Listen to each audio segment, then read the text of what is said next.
उम्मीद है रिजल्ट निकलेगा और उम्मीद ही कर सकते हैं, उम्मीद पे दुनिया भी कायम है।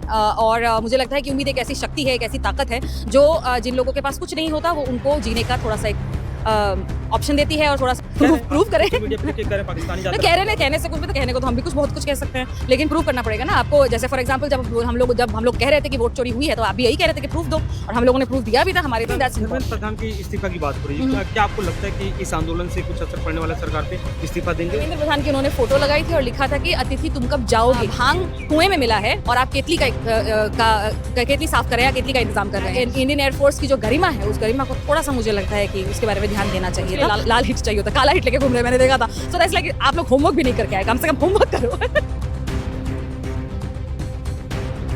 जंतर मंतर पे कॉकरोच जनता पार्टी की बैनर के तले युवाओं का एक गुस्सा भी देखा गया, लेकिन क्या उस गुस्से का कोई कंक्रीट रिजल्ट निकलेगा या फिर एक दिन का प्रदर्शन बाकी सब का नुकसान? उम्मीद है रिजल्ट निकलेगा और उम्मीद ही कर सकते हैं, उम्मीद पे दुनिया भी कायम है।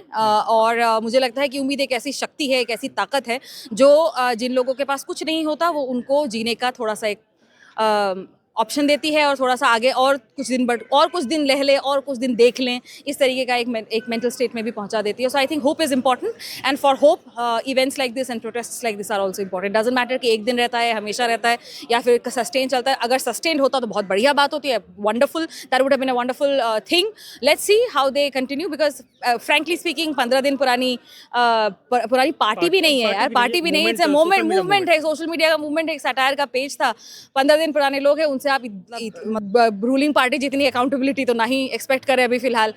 Their team is under construction, their entire ideology भी अंडर कंस्ट्रक्शन ही है। देखते हैं क्या होता है। तो पूरी है, अरे बिल्कुल है, क्योंकि ये मूवमेंट को जो जंतर मंतर पे लोग आए हैं, यूथ आए हैं, कहा कि कहीं ना कहीं डाइवर्टेड लोग हैं, इनको पीछे से बैक से कहीं से फंडिंग हो रही है, फॉरेन फंडिंग की बात की जा रही है। प्रूफ करें, प्रूफ करें। मीडिया पे कह रहे हैं पाकिस्तानी जाकर कह रहे हैं, कहने से कुछ भी, तो कहने को तो हम भी बहुत कुछ कह सकते हैं, लेकिन प्रूफ करना पड़ेगा ना आपको। जैसे फॉर एग्जांपल जब हम लोग कह रहे थे कि वोट चोरी हुई है, तो आप भी यही कह रहे थे कि प्रूफ दो, और हम लोगों ने प्रूफ दिया भी था, हमारे ऑपोजिशन ने प्रूफ दिया था।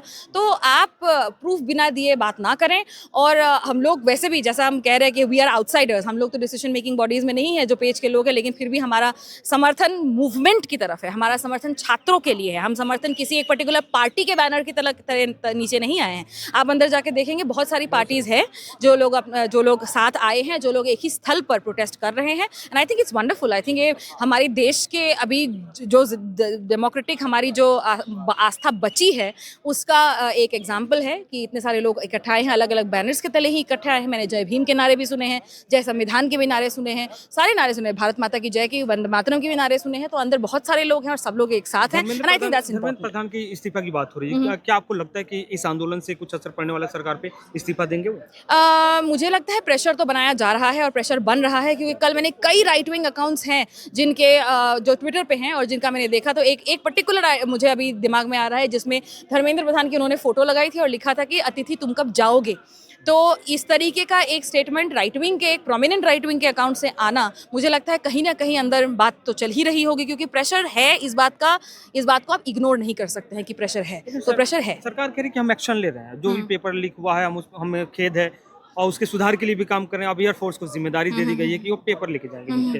तो अब क्या चाहिए? आप लोग एक बात को लेकर पीछे पड़ गए हैं? नहीं, क्योंकि देखिए जैसे एयरफोर्स वाली बात जो है ना, उसमें एक वरुण ग्रोवर हैं, हमारे लिरिसिस्ट हैं बहुत अच्छे। उन्होंने एक चीज स्टेटमेंट लिखा था, उन्होंने ट्विटर पे उन्होंने लिखा था कि भांग कुएं में मिला है और आप केतली साफ कर रहे हैं, केतली का इंतजाम कर रहे हैं। तो वो जहाँ जो नीट का पेपर लीक हुआ है वो सोर्स से लीक हुआ है, वो ट्रांसपोर्ट के समय तो लीक नहीं हुआ है ना, तो आपको वहाँ देखना पड़ेगा जहाँ से लीक। तो ये दिखावा, मुझे तो लग रहा है कि ये दिखावा है। और हमारी एयरफोर्स जिसके पास बहुत ज़रूरी काम है सेना पे, बॉर्डर पे तैनात रहने का और देश की सेवा में रहने का, उनको इस तरीके के इवेंट में शामिल करना, मुझे लगता है कि उनका थोड़ा सा उनकी जो इंडियन एयरफोर्स की जो गरिमा है, उस गरिमा को थोड़ा सा मुझे लगता है कि उसके बारे में ध्यान देना चाहिए था। as far as that is concerned, because it's like बहुत आप मक्खी को मारने के लिए ब्रह्मास्त्र का इस्तेमाल कर रहे हो। आपने मक्खी की मारने की बात की, तो मुझे अंतिम सवाल है कि कुछ लोग हीट लेके घूम रहे हैं कि ये कॉकरोच है, किचन में तो रहते हैं, किचन में रहते हैं, हीट हमारे पास, हीट हमारे। लेकिन आप you have to also look at this कि उनको ये भी नहीं पता कि कॉकरोच के लिए लाल हिट चाहिए होता, काला हिट लेके घूम रहे हैं, मैंने देखा था। सो दैट्स लाइक आप लोग होमवर्क भी नहीं करके आए, कम से कम होमवर्क करो। कुमार विश्वास ने भी तंज किया था इस पे। कुमार विश्वास ने भी कहा था कि हमारी अम्मी बताती थी किचन में जब कॉकरोच दिखे तो क्या करना चाहिए। हाँ हाँ, उनका हमको बहुत पता है। उनका it's public knowledge that that members of his family have been associated with with paper leaks in Rajasthan. So वो तो बात नहीं करें कुमार तो बेटर है।